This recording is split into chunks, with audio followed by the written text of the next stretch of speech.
محبت ہے. اس لیے میں کہتا ہوں دعوے داری والی محبت سے نکلو اور عملی محبت کے اندر آؤ. ہٹاؤ اپنے گھروں سے بےہودہ بےغیرتی کہتے.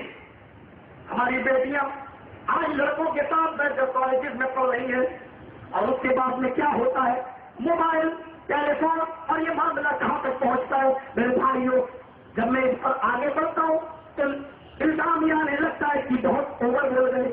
ہم افسوس کے ساتھ کہتے ہیں ہماری لڑکیاں اوور کریں تو افسوس نہیں ہے، ہم اوور بول جائیں تو سارا الزام میرے اوپر عائد ہو جاتا ہے. تم 24 گھنٹے آزاد ہو، ہم تمہارے گھر نہیں جاتے کہ تمہاری بیٹی کو ہم نے فلاں پارک میں فلاں لڑکے کے ساتھ دیکھا ہے.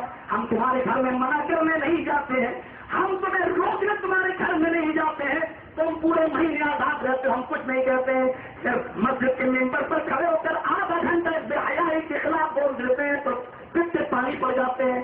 امیروں کے، چودھریوں کے، شیخوں کے، ساہوکاروں کے امام صاحب کو مسجد سے نکال دو، یہ ایسی بات بولتے ہیں کہ ہماری بیٹیوں کے اوپر پڑتی ہے. اس ماحول میں تو پورے مہینے آزاد رہو، ہم کچھ نہ کہیں. ہم سے آدھا گھنٹہ بھی تم اخبارات نہیں سن پاتے ہو. میرے بھائیوں، ایمانداری کے ساتھ بتاؤ، دل پہ ہاتھ رکھ کے بتاؤ. اس معاملے میں آگے بڑھیں گے. تم کہو گے مولانا کمیٹی کو کر رہے ہیں، لیکن اس کمیٹی میں بھی حقیقت نظر آتی ہے. لیکن چلو آج کوئی کمیٹی نہیں ہے، آج درد ہے میرے دل کے اندر جو تم سب کے دلوں میں نے بانٹ دیا ہے. اب اس کی تکلیف صرف مجھے نہیں ہونی چاہیے، آپ سب کو قدر کا احساس ہونا چاہیے. سنو، محبت اسے کہتے ہیں کہ معاذ اپنے چچا عبدالرحمان کا دامن پکڑے ہوئے، ارے چچا مجھے یہ بتاؤ کہ ابو جہل کون ہے؟ دیکھا علامہ احسان لکھتے ہیں اس کی عمر 9 سال تھی. عبدالرحمان ابن عوف کی نے نظر ڈالی، 9 سال کا بچہ میرا دامن پکڑ کے کہہ رہا ہے کہ چچا مجھے یہ بتاؤ کہ ابو جہل کون ہے؟ ہاں بیٹے، ابو جہل کے بارے میں کیوں پوچھ رہے ہو؟ اتنے میں محافظ آتا ہے، اس نے بھی پیچھے سے دامن پکڑا، چچا ہاں بتاؤ کہ ابو جہل کون ہے؟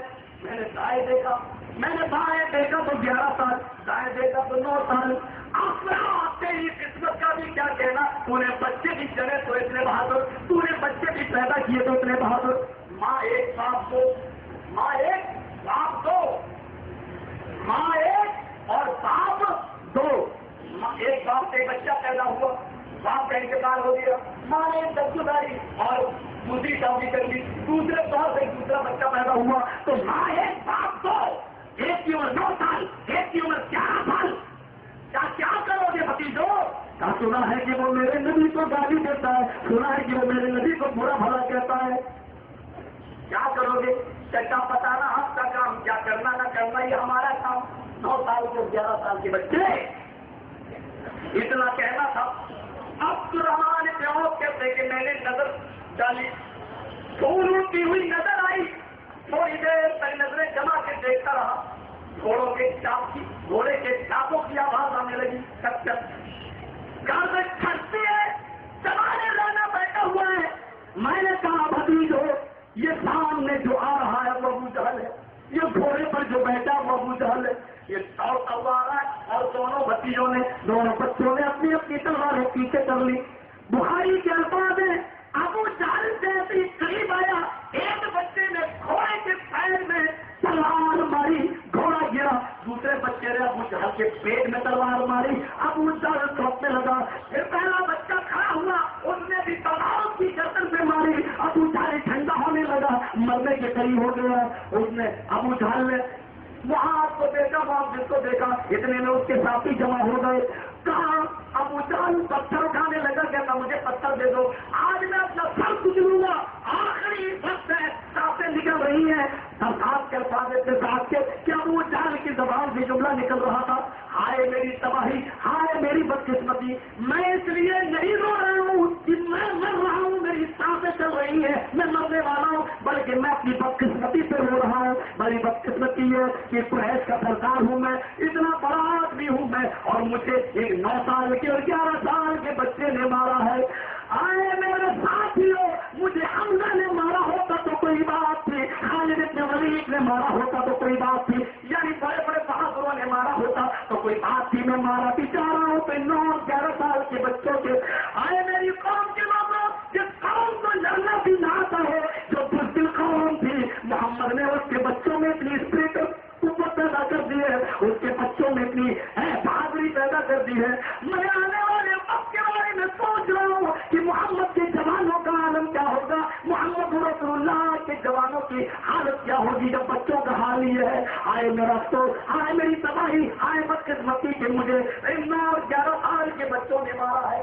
میرے بھائیوں, محبت رسول کا تقاضا یہ ہے. میرے بھائیوں غور کرو, سوچو, یہ 9-11 سال کے بچوں کے دل کے اندر جب اتنی محبت تھی تو ہمارے اور آپ کے دل محبت اس کو کہتے ہیں کہ نبی کے شان میں اگر کوئی گستاخی کرنی چاہے, گالی دیتی چاہے تو 9-11 سال کا بچہ بھی شوق ہوتا ہے. پھر غور کرو کہ ہمارے گھروں میں گستاخیاں ہو رہی ہیں.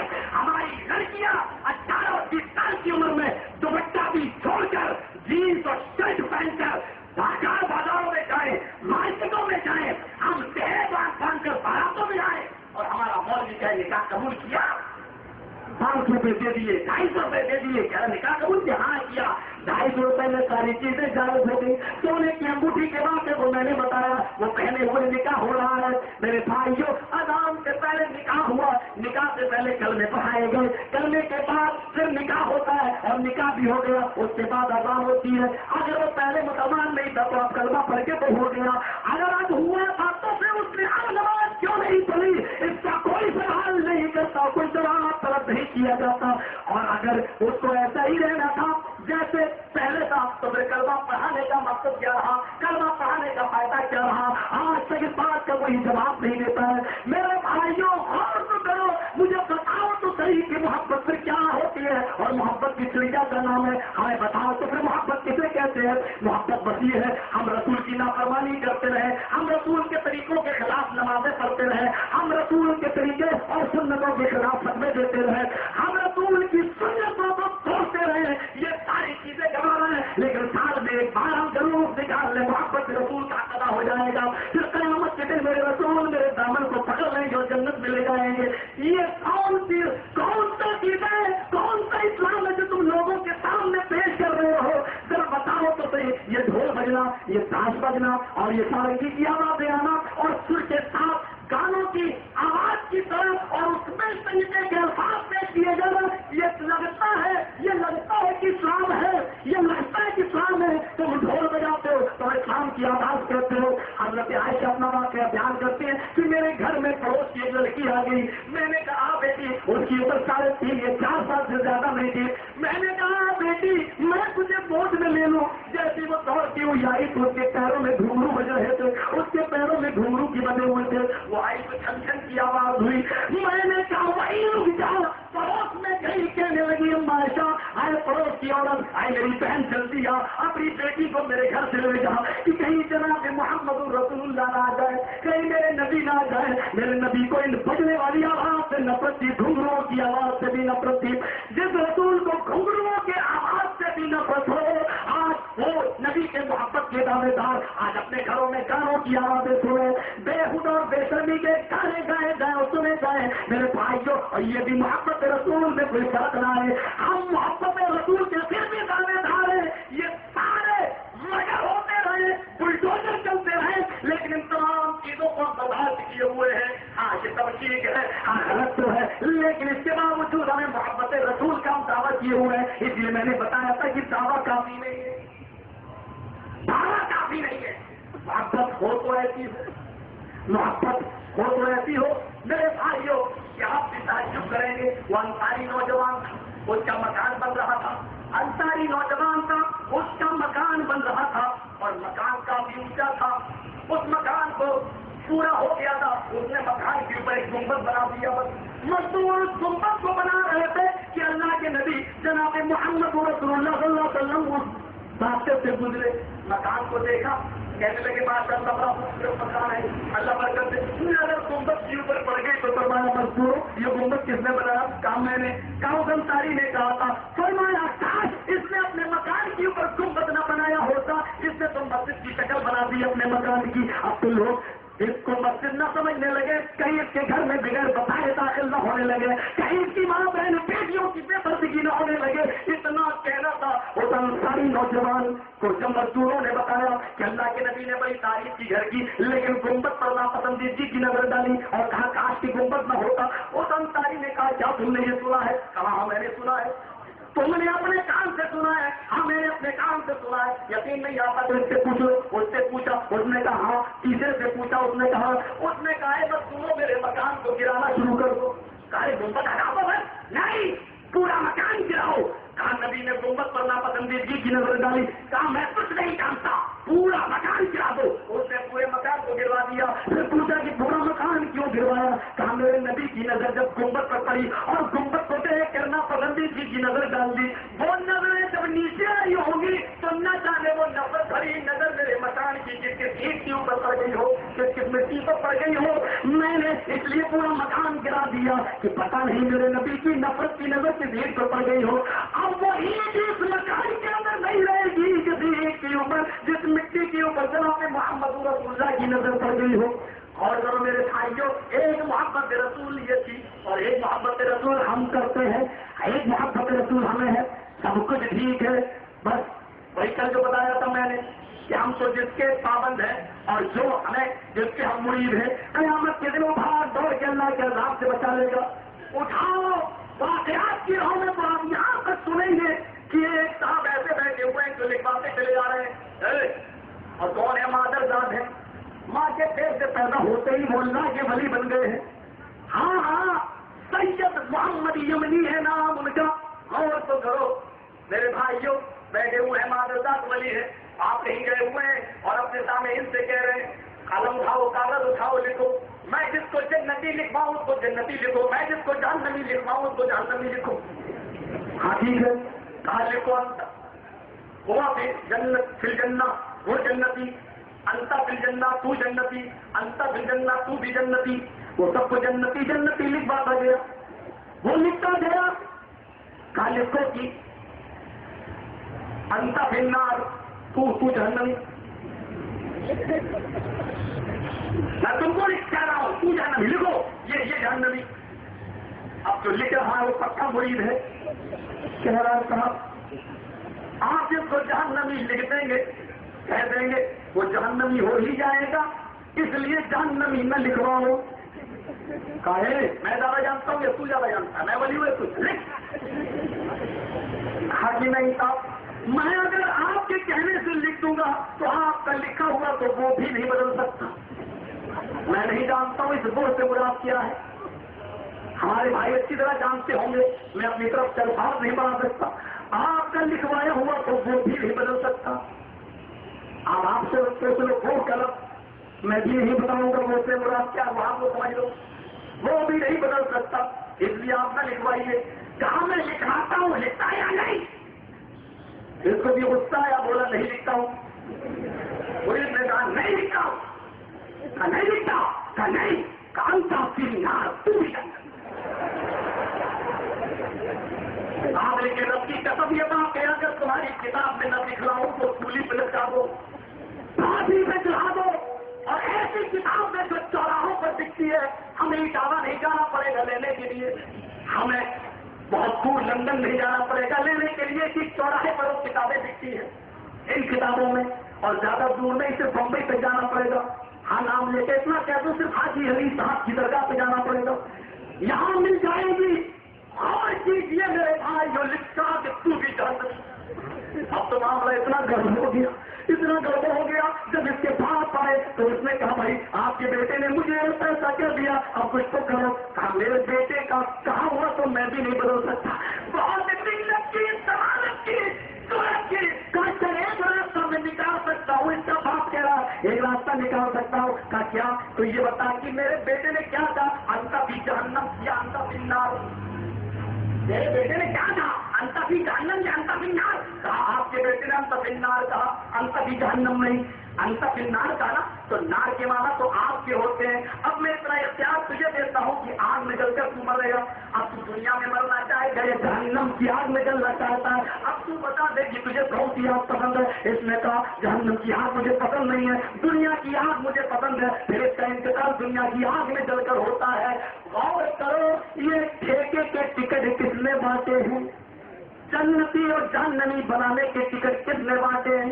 ایک انسان کو یہ اتھارٹی پاور کس نے دیا کہ اگر وہ میری بات نہ مانتا ہے اور میرے کہنے سے نہیں لکھتا تو ہم غصے میں یہ کہہ دیتے ہیں کہ یا تو بھی جہنمی. اگر میری غصے کی نظر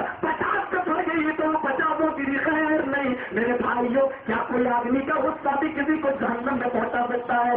ذرا غور تو کرو, ذرا ہمارے بھائی سوچے تو صحیح. وہاں امام کائنات اپنی بیٹی سے کہہ رہے ہیں انقذی نفسک من النار, اے میری بیٹی تو اپنے آپ کو جہنم سے بچا لے. او میری بیٹی, قیامت کے دن میں تیری کوئی کام نہ آ سکوں گا. محبت کو پہچاننے کی کوشش کرو. ہم نبی کی بات کرتے ہیں تو مجرم ہو جاتے ہیں, تم اوروں کی بات کرتے ہو تو کوئی فرق نہیں پڑتا. ان لوگوں کو ٹکٹ باندھے ہیں تم نے تو کوئی فرق نہیں پڑتا. محبت رسول کو اس کو کہتے ہیں کہ ایک صحابی ابو داؤد شریف کا واقعہ ہے, کتاب الجہاد اٹھا کر دیکھو. ابو داؤد کی روایت ہے, ایک صحابی کہتے ہیں اللہ کے نبی اگر میں مجرم ہوں تو مجھے سزا دیجیے. میں آپ کے پاس آیا ہوں, میں نے اپنی بیوی کا قتل کیا ہے. کیا اپنی بیوی کا قتل؟ کہا کیسے؟ کہا کہ اللہ کے نبی میری بیوی بڑی خوبصورت حسین و جمیل تھی, لی منہا ابنان مثل النورین, اس سے میرے 2 بچے پہلے پیدا ہو چکے ہیں, بالکل موتیوں کی طرح خوبصورت, مثل النورین, بالکل موتیوں کی طرح خوبصورت. پھر کیا ہوا؟ اللہ کے نبی وہ میرے بچوں کے ساتھ کھیل رہی تھی اور میں آپ کی بات و نصیحت سن رہا تھا. جب میں یہاں سے گھر پہنچا میری بیوی نے دروازہ کھولا, سوچتے ہی دیکھتے ہی کہنے لگی کہاں سے اب تک بچے بھوکے ہیں, تمہیں کوئی فکر نہیں, بس محمد کی باتوں میں لگے رہتے ہو. اس نے باپ کو بیٹے سے اور بیٹے کو باپ سے جدا کر دیا, اس نے ایک دوسرے سے جدا کر دیا. اللہ علیہ وسلم, ارے اللہ کے نبی جب اس نے آپ کی شان میں صرف اتنے سے جملے کہے, بس محمد کی بات سنتے رہتے ہو. ارے اللہ کے نبی اس نے آپ کے بارے میں صرف اتنے جملے کہے, میری نظریں پورے مکان پہ دوڑنے لگی. اونٹ نہر کرنے والا خنجر پڑا تھا, اونٹ نہر کرنے والا خنجر پڑا تھا. میں نے اس خنجر کو اٹھایا, مجھے جوش میں کوئی چیز دکھائی نہیں دی, میں نے اس خنجر کو اٹھا کر اپنے بیوی کے پیٹ میں داخل کر دیا. اے اللہ کے نبی میری بیوی بھی حاملہ تھی, اس کا حمل بھی گر گیا, ثابت ہو گیا, بچہ بھی خون سے رس گیا اور میری بیوی بھی چند ہی لمحوں میں ٹھنڈی ہو گئی. اس نے ایسا کہا تھا, اب میں آیا ہوں, اللہ کے نبی کوئی سزا بنتی ہے تو مجھے سزا دے دیجیے, قتل کرنا ہو تو بدلے میں مجھے بھی قتل کر دیجیے. فرمایا کہ اس نے میری شان میں گستاخی کی تھی اور اللہ نے جبرائیل کو بھیج کر بھی مجھے بتایا کہ رسول کی شان میں گستاخی جو کرے اس کی ایک ہی سزا ہے کہ اس کو اس دنیا میں زندہ رہنے کا حق نہیں ہے. اس نے اپنی بیوی کو مار کر کوئی جرم نہیں کیا, جا تو نے کوئی جرم نہیں کیا. یہ محبت رسول ہے. لوگوں وہ تو رسول کی محبت میں اپنی بیویوں تک تو قتل کر دیا کرتے تھے, لیکن رسول کی شان میں کوئی گستاخی نہیں سنا کرتے تھے. ہم جائزہ لیں اپنے ماحول کا, معاشرے کا, اور پھر غور کریں اپنے دعوے پر کہ ہم کہتے ہیں کہ ہمیں رسول سے محبت ہے. کون سی چیزوں کی تم نے ہم نے قربانیاں دی ہے, ہم نے اور آپ نے. حقدار تو آپ بھی نہیں ہے. جس طریقے سے ہم کو گستاخ رسول کہتے ہو اسی طریقے سے مجھے بتاؤ کہ کون سی چیزیں بھی ہے جو تمہیں محبت کے محبوب بنا رہی ہو اور مجھے کہلا رہی ہو. مجھے بتاؤ تو صحیح کیسا کون سا عمل ہے ہمارا تمہارا جو ایسا کر رہا ہو. میں بتاؤ تو صحیح محبت رسول کے دعوے دار تم ہو. قربان ہم ہیں, ہم کو کہہ رہے تھے بہت آسان ہے, لیکن اتنا تو بتا دو کہ تم اپنی خوبیاں تو بتاؤ کہ تم محبت رسول کہلاتے. کہنے کے حقدار کیسے ہو, کس منہ سے ہو اور کیا کرتے ہو رسول کے ساتھ میرے بھائی ہو. کل میں نے بتایا تھا ہم تو اپنی نمازوں پر بھی نام لیتے ہیں تو جناب محمد رسول اللہ کا, اگر ہم آمین دو سے بولتے تو کہتے ہیں جناب محمد رسول اللہ کی سنت ہے. ہم اگر رب الدین بھی کرتے تو کہتے ہیں جناب محمد رسول اللہ کی سنت ہے. مجھے بتاؤ تم کیا کہتے ہو؟ تم یہ کہتے ہو کہ ایسا میں اس لیے کرتا ہوں, نہیں کرتا ہوں کیونکہ میرے امام نے نہیں کیا ہے. تم یہ کہتے ہو کہ میں ایسا اس لیے آمین نہیں بولتا ہوں کیونکہ میرے امام نے ایسا بولنے کا حکم دیا ہے. اب بتاؤ ہم تو نمازوں پر بھی نام لے تو جناب محمد رسول اللہ کا, اور تم نماز جیسی عبادت میں نام لو اپنے بزرگوں کا, اور پھر بھی یہ کہو کہ ہم محبت رسول کے حقدار ہیں. مجھے بتاؤ تو صحیح کہ محبت رسول کا اسی کو کہتے ہیں. ایک صحابی ابو داؤد کی روایت ہے, اپنا واقعہ بیان کرتے ہیں کہ مجھے معلوم تھا اس وقت تک ایسا نہیں تھا, مردے بھی لوگ کھا لیا کرتے تھے. ایک مرے ہوئے جانور کا گوشت میرے گھر میں پک رہا تھا, میری بیوی ہانڈی پکا رہی تھی, میری بیوی نے دسترخوان لگا دیا, ہانڈی بھی اس کے اوپر رکھتی بچوں کو بٹھا دیا. جب اتنا کہا کہ اپنے ابو کا انتظار کر لو، ابھی آتے ہی ہوں گے، ابھی آتے ہی ہوں گے۔ میں مسجد سے نکلا اور جیسے ہی میں گھر پہ آیا میں نے دستک دی، میری بیوی نے دروازہ کھولا، فرمایا میرے پیارے شوہر ذرا جلدی آ جایا کرو، بچے کب سے بھوکے آپ کے انتظار میں بیٹھے ہوئے ہیں، کھانا پک کر تیار ہو چکا ہے، آؤ میرے پیارے شوہر آؤ بیٹھو دسترخوان کے اوپر۔ کہا دسترخوان کہاں ہے؟ کہا یہ لگا ہوا ہے۔ کہا ہانڈی کہاں ہے؟ کہا وہ رکھی ہوئی ہے۔ کہا ابو داؤد کی روایت ہے، اندر گیا، اس صحابی نے پوری ہانڈی اٹھائی، دروازے کی طرف نکلا، دروازہ کھولا، پوری کی پوری ہانڈی نالی میں پٹک دی۔ بیوی نے کہا بچوں کی بیٹیاں اللہ پڑ رہی ہیں اور تم نے پوری آگے پکی پکائی نیچے پھینک دی نالی میں، بچے کیا کھائیں گے؟ کہنے لگا اٹھا دی بیوی، آج ہی میں جناب محمد رسول اللہ کے پاس سے بھی آ رہا ہوں، نہانا رسول اللہ صلی اللہ علیہ وسلم امرہ بالمیتۃ، آج ہی ہمارے نبی صلی اللہ علیہ وسلم نے فرمایا ہمارے اوپر قرآن کی آیتیں نازل ہوئی ہیں کہ مردہ جانور کا گوشت حرام ہے، آپ نے مرے ہوئے جانور کا گوشت کھانے کو حرام قرار دیا ہے۔ میں جانتا ہوں کہ ہانڈی میں مرے ہوئے جانور کا گوشت تھا، میں اپنے بچوں کا بھوکا مرنا گوارا کر لوں گا، رسول اللہ کی نافرمانی کرنا گوارا نہیں کروں گا۔ رسول اللہ کی آباد آ جانے کے بعد اب میں آپ کی نافرمانی نہیں کر سکتا۔ میرے بھائیوں اس چیز کا نام محبت ہے۔ اب بتاؤ کیا رسول نے صاحب کی اجازت دی ہے کہ ہم اپنی بیٹیوں کو اس طرح پڑھائیں، اس طرح بھیجیں، اس طرح بے پردہ بنائیں، شادیوں میں ہم اتنا خرچ کریں؟ یہ ایک ہی چیز اس معاشرے سے ایک ہی تعلق رکھتے کہ میں بار بار اسی کی طرف آ رہا ہوں۔ مجھے بتاؤ جب اجازت نہیں ہے تو ہم محبت رسول کے دعوے دار کس زبان سے بنے ہوئے ہیں؟ ہم یہ بات ہے وہ تمہیں ہی نہیں کہہ رہے، ہم اپنوں کو بھی کہہ رہے ہیں، ہم اپنوں کو بھی، اور ایک برائی تو ہمارے اپنے بھائیوں کے اندر بھی ہے، اہل حدیثوں کے اندر، وہ یہ سمجھتے ہیں کہ جنت مجھے میرے باپ کو ٹھیکے میں ملی تھی، بس مرے اور جنت میں چلی گئی۔ اتنا یاد رکھنا، تم تعداد میں کم ضرور ہو، ہمیں بھیڑ بھی زیادہ نہیں چاہیے، کم ہونا یہ کوئی برائی کی بات نہیں ہے۔ قرآن کریم نے تو اپنے شکر کرنے والے بندوں کی تعداد بھی تو کمی بتائی ہے، قلیل من عبادی الشکور، میرے شکر کرنے والے میرے نیک بندے ہمیشہ ہر دور میں کم ہوا کرتے ہیں۔ میرے بھائیوں اگر ہم کم ہیں تو اس کا یہ مطلب نہیں ہے کہ ہم ناحق ہیں۔ اللہ نے بھی فرمایا کہ میرے شکر کرنے والے، میری فرما برداری، میری اطاعت عبادت کرنے والے بندے تھوڑے ہی ہوا کرتے ہیں، لیکن ہم تھوڑے ہونے کے باوجود بھی دیکھیں کہ ہم کتنی برائیوں میں، معاشرے کی برائیوں میں، سود اور پیاز میں، غیبت اور چغلی میں، حسد و کینے میں، ایک دوسرے کی دشمنی میں، ہم ذرا نظر تو ڈالیں کہ ہم کتنے آگے بڑھ چکے ہیں۔ ایک کا رشتہ چل رہا ہے، دوسرے نے اپنا پھونک دیا ہے، ارے اس کے پاس کیا ہے؟ ہماری بلڈنگ سے، ہماری پراپرٹی سے، ہماری زمین و جائیداد سے، ذرا غور کریں، ہمارا معاشرہ، ہمارا سماج، ہماری سوسائٹی۔ میرے پیارے ساتھیوں عبداللہ ابن مسعود کی روایت کو دیکھو، ہاں مسلم شریف کی روایت ہے، کتاب الجمعہ اٹھا کر دیکھو، مسلم شریف کے الفاظ ہے، اللہ کے نبی ممبر کے اوپر بیٹھے ہوئے ہیں، اللہ کے نبی ممبر کے اوپر کھڑے ہیں، خطبہ دے رہے ہیں، اور ایک صحابی بیچ میں اٹھ گئے ہیں، آپ نے دیکھا کہ اٹھ گئے، آپ نے فرمایا اجلس مکان مسلم کے پاس، اجلس مکان اپنی جگہ پر بیٹھ جاؤ۔ عبداللہ ابن مسعود کہا بھی ہے کہ ایک پیر باہر ہے مسجد کے اور ایک پیر اندر ہے، یعنی وضو بتا کر وہ آ رہے تھے مسجد میں جمعے کی نماز پڑھنے کے لیے، تو کیا ایک پیر باہر ہے ایک پیر اندر ہے؟ ذرا غور کرنا اسٹائل کیا ہوگی، ایک پیر باہر ہو ایک پیر اندر ہو، مسجد میں ایک پیر مسجد میں داخل ہے دائیں اور بایاں پیر مسجد کے باہر ہے، اور اللہ کے نبی نے دوسرے صحابی سے کہا اجلس مکان اپنی جگہ پر بیٹھ جاؤ۔ وہ تو بیٹھا۔ عبداللہ ابن مسعود نے سنا کہ اللہ کے نبی نے فرمایا ممبر پر کھڑے ہو کر کے اپنی جگہ پر بیٹھ جاؤ، یوں ہی بیٹھے۔ اب اندازہ نہیں کیا اسٹائل کیا رہی ہوگی، ایک پیر باہر ایک پیر اندر، ایسی بیٹھ گئے، کیسے بیٹھے ہوں گے؟ کیا وہ بھی میں کر کے بتاؤں؟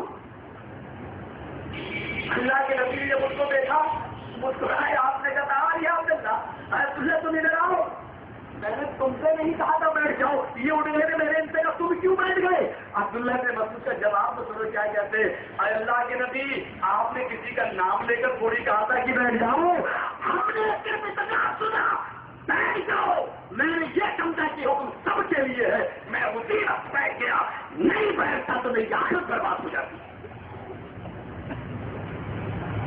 آخرت برباد ہو جاتی۔ اچھا بتاؤ کیا اللہ کے نبی نے یہ نہیں کہا کہ ایک ایسا زمانہ آ جائے گا کہ دیواروں میں سے گانے کی آوازیں نکلیں گی؟ پھر آج ہماری دیواروں کے پیچھے دیکھیے آوازیں نکل رہی ہیں، اس کو گھر سے نکالنا، کیا یہ فرما برداری نہیں ہے؟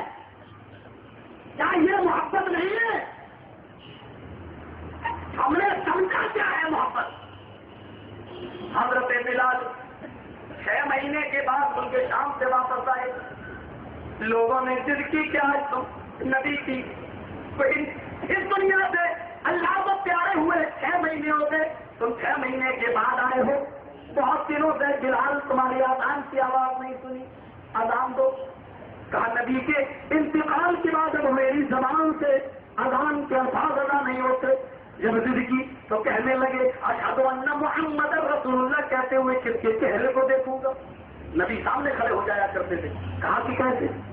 حضرت حسن آئے، حضرت حسین آئے، دامن پکڑ لیا. کہا میرے نانا نے کیا کہا تھا؟ جس نے حسن اور حسین کا دل توڑا اس نے میرا دل توڑا. آئے بلال دیکھو یہ میری خواہش ہے کہ تم اذان دو گے، یہ میری تمنا ہے کہ تم اذان دو گے، نہیں دو گے تو نوازوں کا دل ٹوٹے گا. نبی اکرم نے کیا کہا تھا؟ جس نے میرے نوازوں کا دل توڑا اس نے میرا توڑا. سمجھ لو میرا ٹوٹا تو نبی کا. حضرت بلال کہتے کہ تمہارا دل تو تمہاری دل. اب اللہ کے نبی نے بھی اپنی زندگی میں نہیں توڑا، پھر میں کیسے توڑ سکتا ہوں؟ اردو بناتے ہیں حضرت بلال اذان کے وقت میں اور اذان دینے کے لیے اسی جگہ پر کھڑے ہو جاتے ہیں. اذان انگلیوں میں کانوں میں انگلیاں دے رکھی ہے. آج کل کا زمانہ نہیں تھا کہ اذان ہو جائے تب لوگ نکلے مسجد کی طرف. وہاں مسجدیں پہلے بار جایا کرتی تھی. حضرت بلال اسی جگہ پر کھڑے ہیں. صحابہ کھجور کے پتوں کی بنی ہوئی چٹائیوں پر بیٹھے ہوئے ہیں. حضرت بلال کو دیکھ رہے ہیں تو اللہ کے نبی کا زمانہ یاد آ رہا ہے. 6 مہینے پرانی محبت یاد آ رہی ہے. کچھ صحابہ تو اذان سے پہلے ہی رونے لگے کہ آج اللہ کے نبی ہوتے حضرت بلال کی طرح اذان دیتے. ان کی آنکھوں سے آنسو نکلنے لگے. کچھ جو نہیں نکل رہے تھے وہ حضرت بلال کی اذان دینے کی بات نکلنے لگے. حضرت بلال نے اپنے کانوں میں انگلیاں دے لی اور زوردار آواز میں پکارنا شروع کر دیا اللہ اکبر اللہ اکبر. نہ جانے اس جملے میں کون سی نغمے قیامت بھری ہوئی تھی. آپ پرندے بھی چلے آ رہے ہیں اذان کی آواز سننے کے لیے. درختوں کے پتے بھی جنبش نہیں کر رہے ہیں اور بھی کا قابو ہو گئی ہے اور چھتوں پہ چڑھ گئی ہے کہ آج حضرت بلال کی اذان سنے. حضرت بلال ان جملوں پہ پہنچ جاتے ہیں اشہد ان لا الہ الا اللہ. آسمان سے فرشتے بھی حضرت بلال کی یہ آواز سننے کے لیے آ جاتے ہیں. عورتیں کھڑی ہیں چھتوں پر بلال کی اذان سن رہی ہے اور سب کے آنکھوں میں آنسو ہے کہ آج جناب محمد رسول اللہ کا زمانہ یاد آ گیا ہے. رسول اللہ کے دور میں دی ہوئی اذان یاد آ جاتی ہے. اللہ کے نبی کا زمانہ اور چٹائیاں بھیگ چکی ہیں آسموں سے اور حضرت بلال اس جملے پر دھیرے دھیرے پہنچ جاتے ہیں اشہد ان محمد رسول اللہ. اشہد ان محمد کہنے کے بعد اسی جگہ پر نظر پہنچ جاتی ہے جس جگہ پر جناب محمد رسول اللہ کھڑے ہوا کرتے تھے. آج وہ جگہ خالی ہے. محمد کا جملہ نکلے اللہ کے رسول سامنے نہیں ہے. آج ناظر ماننے کا عقیدہ تو بہت آسان ہے جس کا دل چاہے مان لے. میرے بھائیو حضرت بلال نے جب یہ جملہ چھپا اور سامنے اللہ کے رسول موجود نہیں ہے فوراً گشی آتی ہے. نبی کو غائب دیکھتے زمین کے اوپر گر جاتے ہیں بے ہوش ہوگا. لوگ آئے پانی کے چھٹے مارے اٹھایا کہ حسن اے حسین تمہیں معلوم نہیں کہ بلال نبی کی جدائی کے بعد نبی کی دنیا سے چلے جانے کے بعد اذان دینے کی طاقت نہیں رکھتا ہے. اس کی زبان سے اذان ادا نہیں ہوتی ہے. پھر تم بلال کو مجبور کرتے ہو اذان دینے کے لیے.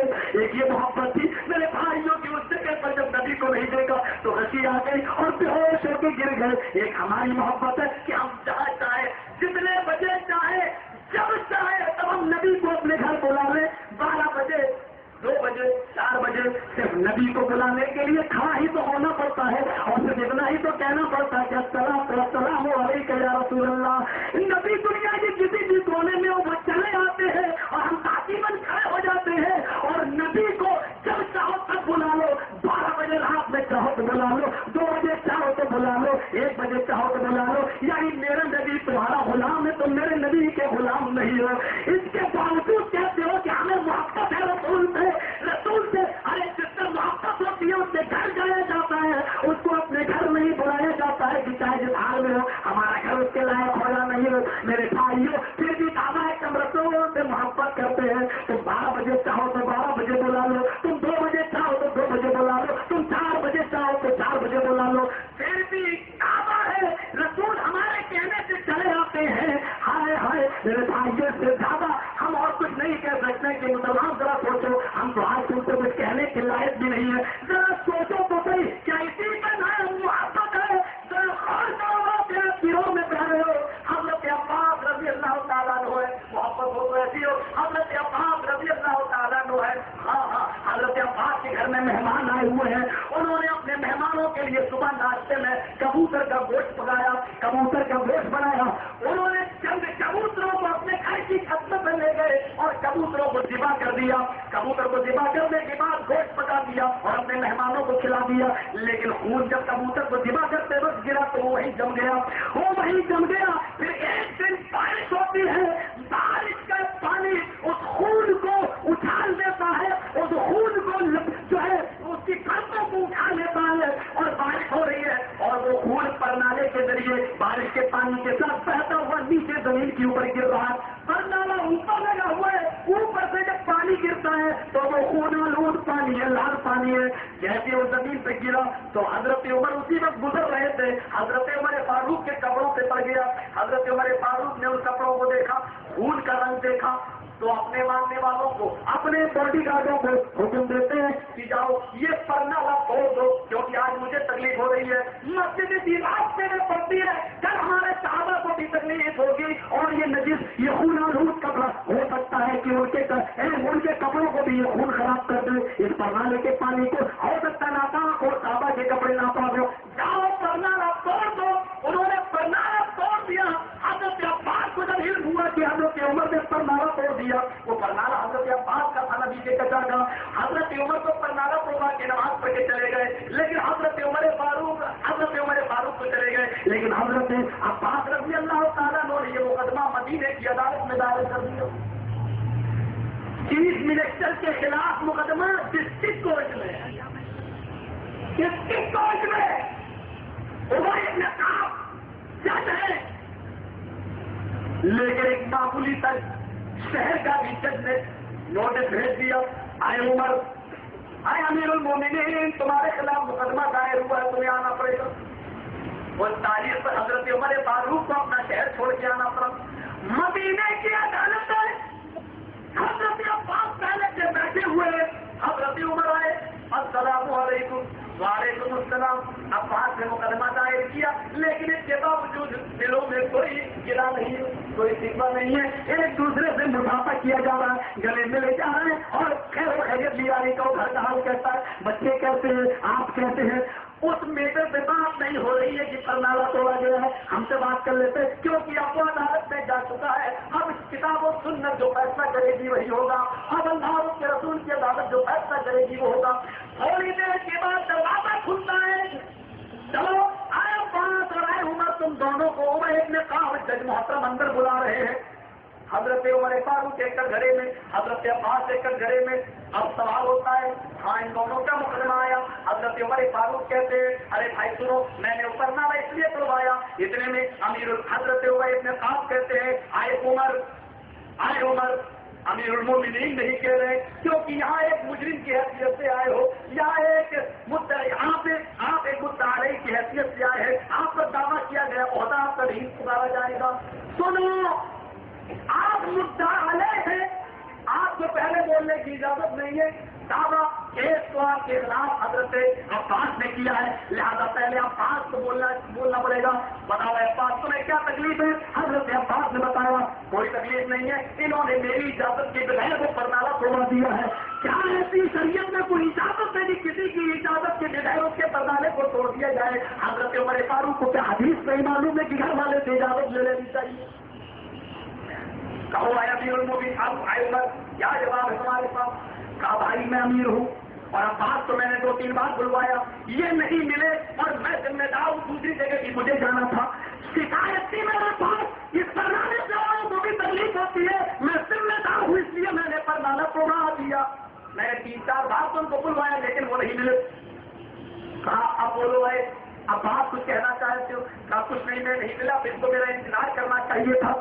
کہا عمر تم بولو. کہا میں کیسے انتظار کرتا ہوں، میرے اور بھی کام ہے، مجھے اور بھی جگہوں کو دیکھنا ہے. حضرت عمر اپنے آپ کا فیصلہ تم لوگ کیا کہتے ہیں؟ اے عباس تمہارا پوائنٹ ویک ہے، تمہارا پوائنٹ کمزور ہے. وہ چیف منسٹر ہے، وہ ایک عہدے پر فائز ہے، اور ایک ذمہ دار آدمی جب 3-4 بار آپ کو بلانا اور آپ نہیں آ رہے ہیں یا ہے نہیں تو اس کو حق ہے کہ وہ توڑ دے، کیونکہ اس سے اور دوسرے مسلمانوں کو تکلیف ہو رہی تھی. لہٰذا یہ مقدمہ آپ کے فیور میں نہیں، حضرت عمر فاروق کے فیور میں جا رہا ہے. اے عمر تم نے کوئی قصور نہیں کیا. بس دونوں نکلے، گلے ملے آپس میں، اور دونوں ہاتھ ملا کر باہر نکل رہے ہیں. جیسے ہی کورٹ سے باہر نکلتے ہیں، عدالت سے باہر نکلتے ہیں، کٹہرے سے باہر نکلتے ہیں، حضرت عباس کی آنکھوں میں آنسو ہے. حضرت عمر نے کہا پاس اور نبی کے چچا، میں نے تمہیں رلانے کے لیے ایسا نہیں کیا، میں نے تو پرنامہ اس لیے تو ہمارے کہ لوگوں کو تکلیف کیوں رو رہے ہو؟ محبت رسول کا جذبہ دیکھو. حضرت عباس کہتے ہیں کہ اس لیے نہیں رو رہا ہوں کہ تم نے میرا پرنامہ توڑ دیا، بلکہ اس لیے رو رہا ہوں کہ تم نے اس پرنامے کو توڑا ہے جس پرنامے کو خود جناب محمد رسول اللہ صلی اللہ علیہ وسلم نے اسی جگہ پر مجھ سے بنوایا تھا اور کہا تھا کہ عباس اس جگہ پر تم اپنے پرنامے کو بناؤ. میں نے اسی جگہ پر اپنی مرضی سے نہیں بلکہ نبی کے کہنے سے بنایا تھا، اس لیے میں رو رہا ہوں کہ تم نے اس پرنامے کو توڑا ہے جو پرنامہ خود جناب محمد رسول اللہ نے بنوایا. کہا عمر فاروق نے اے عباس کیا وہ پرنامہ جناب محمد رسول اللہ نے بنوایا تھا؟ کہا اے عمر ابن کعب اٹھو جج کی کرسی پہ سے میں بیٹھوں گا. حضرت عمر اس جج کی کرسی پر بیٹھے، کہنے لگے مجرم بھی میں ہوں اور آج جج بھی میں ہوں. اے عباس اب میرا فیصلہ یہ ہے کہ جس پرنامے پر وہ جناب محمد رسول اللہ نے بنوایا تھا اور نبی نے اپنے کاندھے پر کھڑا کر کے یا بٹھا کر تم سے بنوایا تھا کہ بناؤ، نبی کے کاندھے تھے اور تم اس کے اوپر سوار تھے. اے عباس آج میرے کاندھے ہوں گے اور میں سیڑھی بنوں گا اور تم اس کے اوپر سوار ہو گئے. اے عباس اسی جگہ پر پرنامہ بناؤ جس جگہ پر جناب محمد رسول اللہ نے بنایا تھا. پھر یہودیوں نے دیکھا، نصارا نے دیکھا کہ ایک چیف منسٹر جھکا ہے اور عباس اس کے پیٹھ پر سوار ہے اور اسی جگہ پر پرنامہ بنا رہے ہیں جس جگہ پر جناب محمد رسول اللہ نے بنایا تھا. میرے بھائیوں اور اس کے بعد یہ اعلان کرتے ہیں کہ میں نے یہ اس لیے کر دیا کہ دنیا کو پتہ چل جائے کہ محمد رسول اللہ کی محبت کیا ہوتی ہے.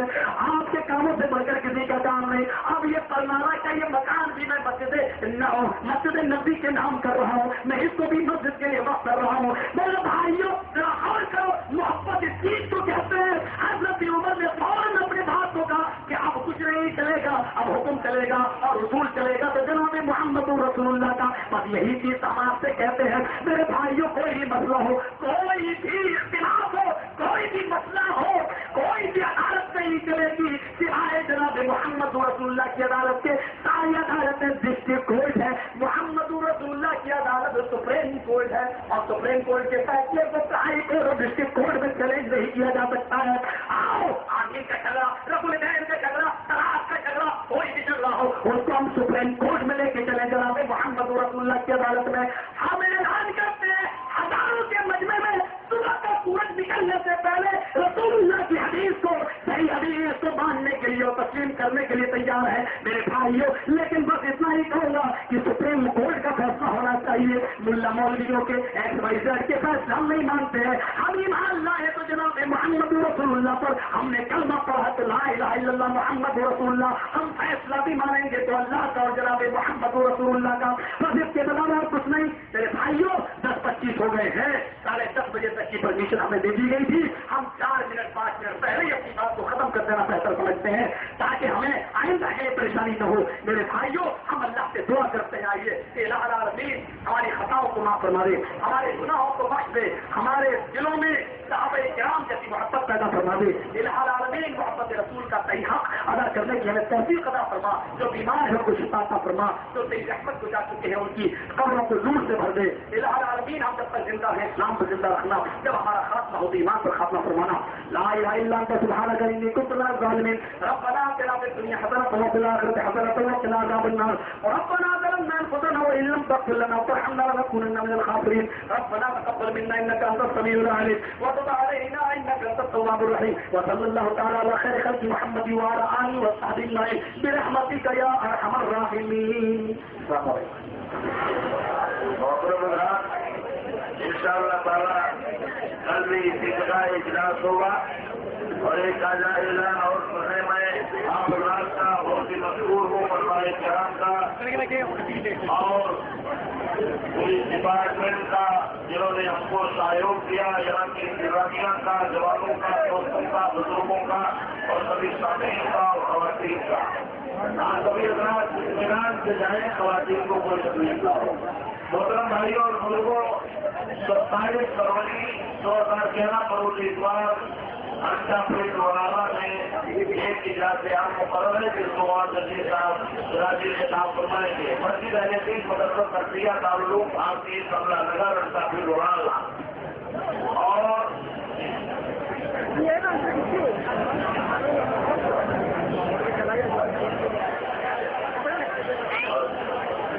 اور 20 فروری کو گولی بار سہانتاپور 5 نماز مغرب تک یہ سب قبرستان سے متصل ایسٹ میں ہوگا آپ کا خطاب اور 18 کو آزاد مسجد رضی آزاد نگر گھاٹ پکر میں ہوگا. 19 کو پوریا اسٹریٹ کرلا میں آپ کا خطاب عام ہوگا. سبھی حضرات سے شرکت کی اپیل کی جاتی ہے آپ حضرات سے سیکھ جائیں. اور یہاں اس طرح سے مولانا ذاکر حسین نیا 2 روزہ پروگرام جو ہوا تھا اس کی سیدھی یہاں اسٹیج کے اجلاس کے پاس چل رہی ہے. استاد کی دوسری طرف ہے آپ حضرات جس کو ضرورت ہو وہ وہاں استاد سے حضرت مولانا کی سیدھی خرید سکتے ہیں. یہ تمام پروگرام سے آپ حضرات اس کو جا سکتے ہیں. اللہ تعالیٰ جمع خیر سے جتنے رضاکار حضرات ہیں ظہر کے بعد مسجد میں آ جائیں تاکہ ان کو ہدایات کی جا سکے اور جلسے کے تعلق سے فعالت کی جا سکے منصوبہ بندی ہو سکے. اللہ تعالیٰ سب کو جزائے خیر سے سبحان اللہ.